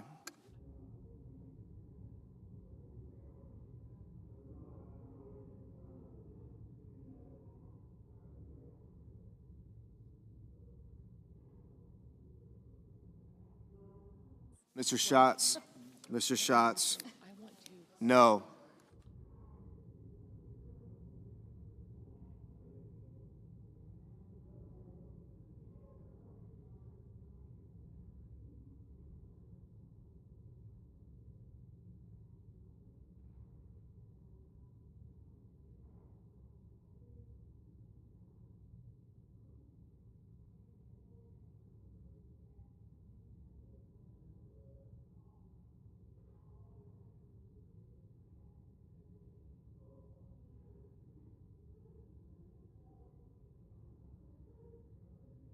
Mr. Ricketts.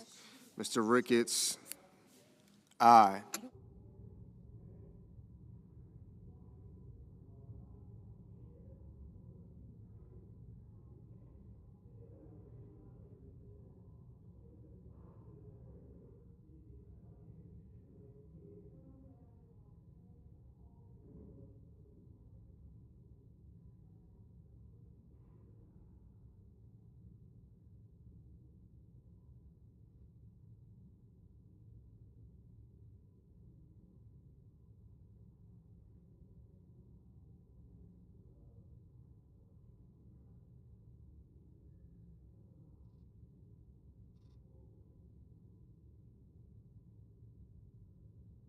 Mr. Husted, Mr. Husted, aye.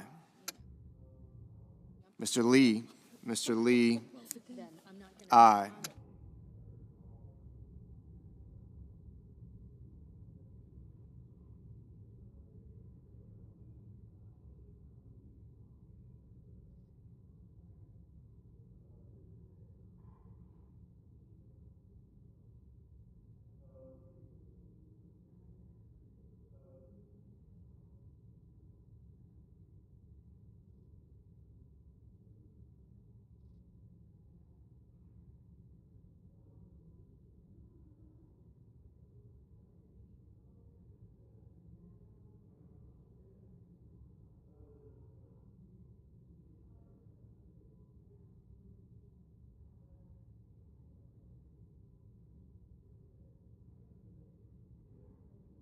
Ms.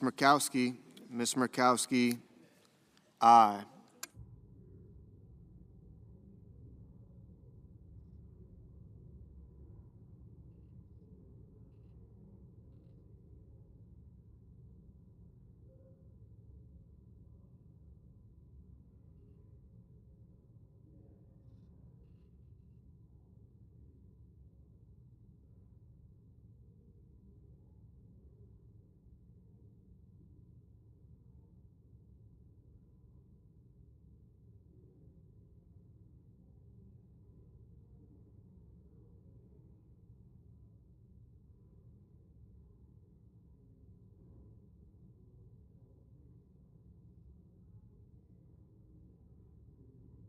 Mr. Bozeman, aye.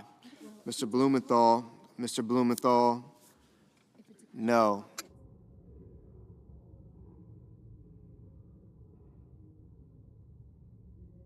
Mr. Warnock, no.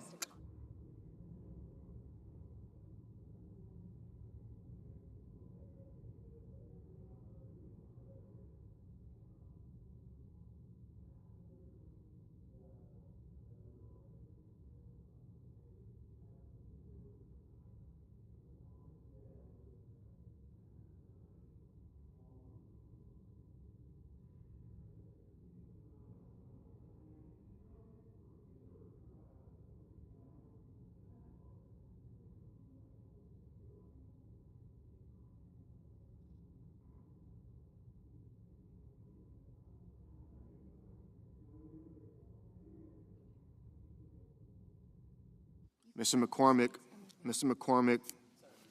aye.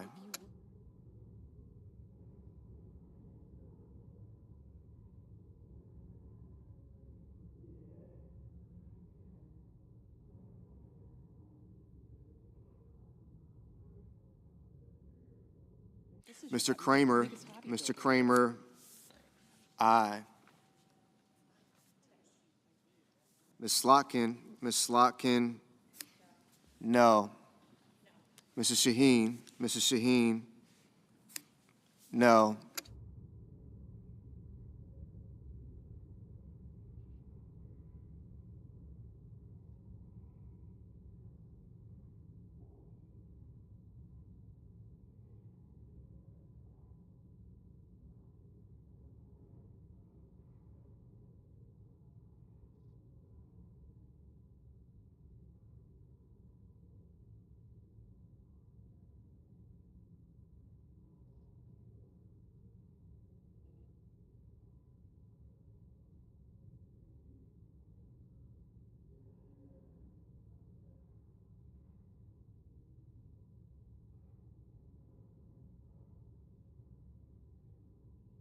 Mr. Hickenlooper, no.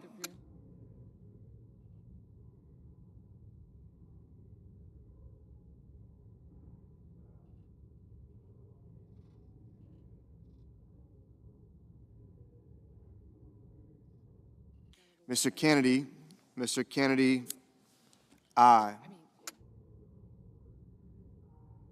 Ms. Collins, aye. Mr. Hawley, aye.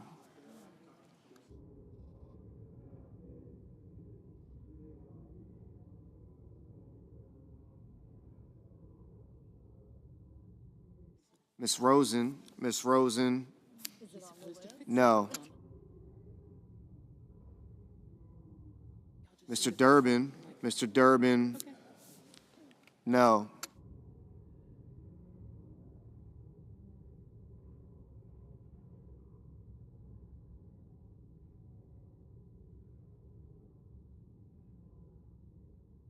Mr. Daines, aye.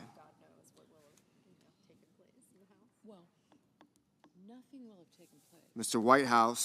Whitehouse, no. Ms. Baldwin,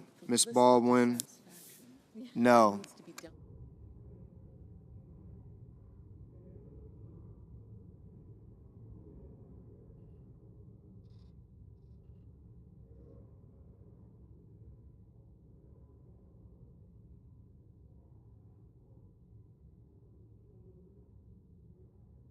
Mr. Scott of Florida, aye. Mr. Scott of South Carolina, aye.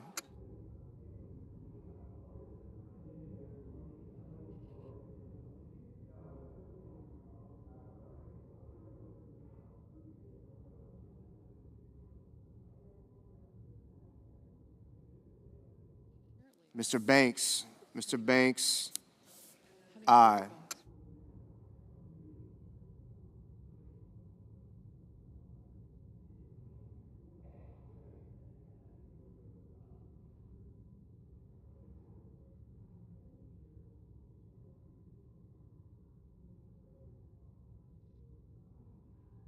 Ms. Cortez Masto, no.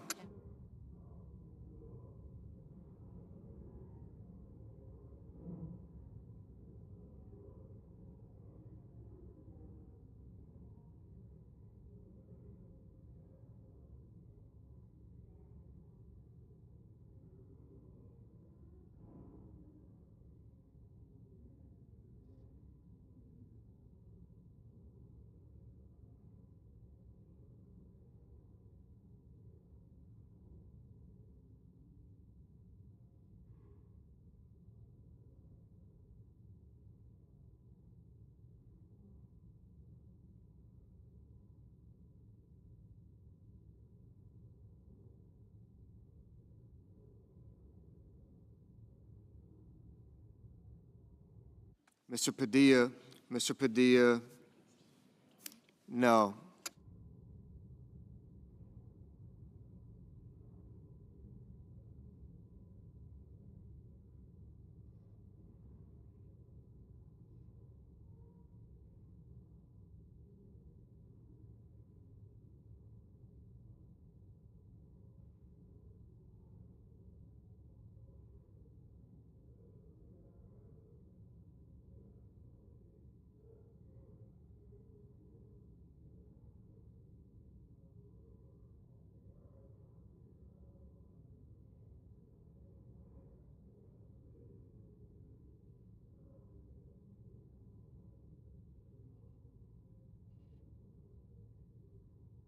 Mr.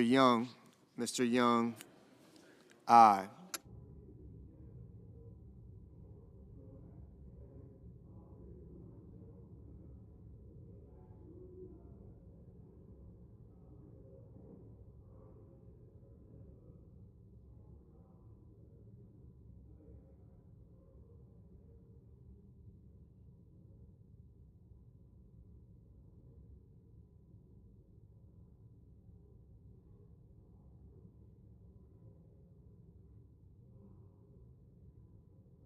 Mr. Welch, no.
Mr. Schmidt. Mr. Schmidt. Aye.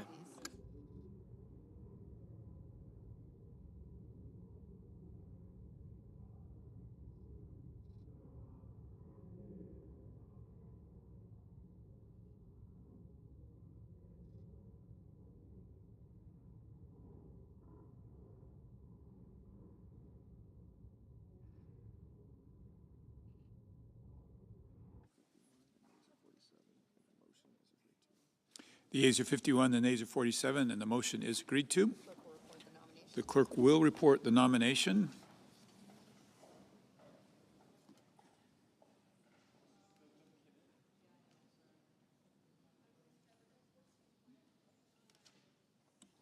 Department of Commerce, William Kimmett of Virginia, to be Undersecretary for International Trade. Under the previous order, the Senate stands in recess until 2:15 p.m.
Madam President, I ask unanimous consent that quorum call be suspended.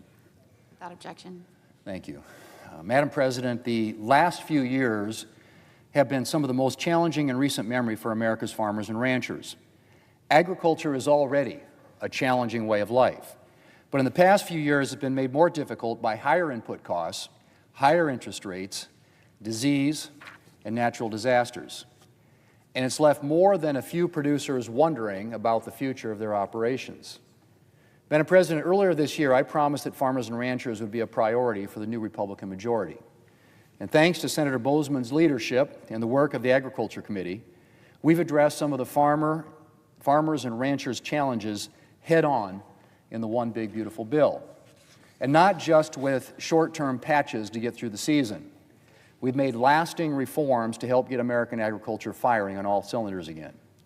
Madam President, that starts with the farm safety net. The One Big Beautiful Bill reauthorizes commodity programs through 2031 and raises reference prices for every covered commodity. In recent years, reference prices haven't even covered increases in input costs. But thanks to this bill, commodity program reference prices will more closely reflect the actual market conditions that farmers are dealing with. We also included a voluntary base acre update for 3 programs, the first in a number of years, making 30 million acres available, so these programs are based on current planted acres. And that's just on commodity programs. The One Big Beautiful Bill also bolsters crop insurance, the cornerstone of the farm safety net. And it includes my bill to extend crop insurance support for beginning farmers from their first 5 years of operation to their first 10 years. Madam President, we also address the needs of livestock producers. We improved the Livestock Indemnity Program, covering 100% of losses for animals lost to predation and 75% for those lost due to weather or disease, plus a supplemental payment for loss of unborn livestock, all of which will provide peace of mind for ranchers and other livestock producers when losses strike. We also reduced the number of weeks of drought necessary to trigger payments from the Livestock Forage Disaster Program. Now those payments can begin after 4 consecutive weeks of drought, and they continue if the drought persists into a second month. And our bill makes critical investments in disease prevention and preparedness efforts. An issue that's been national news is things like the bird flu, the new world screwworm, and African swine fever have threatened livestock. Madam President, there's a lot more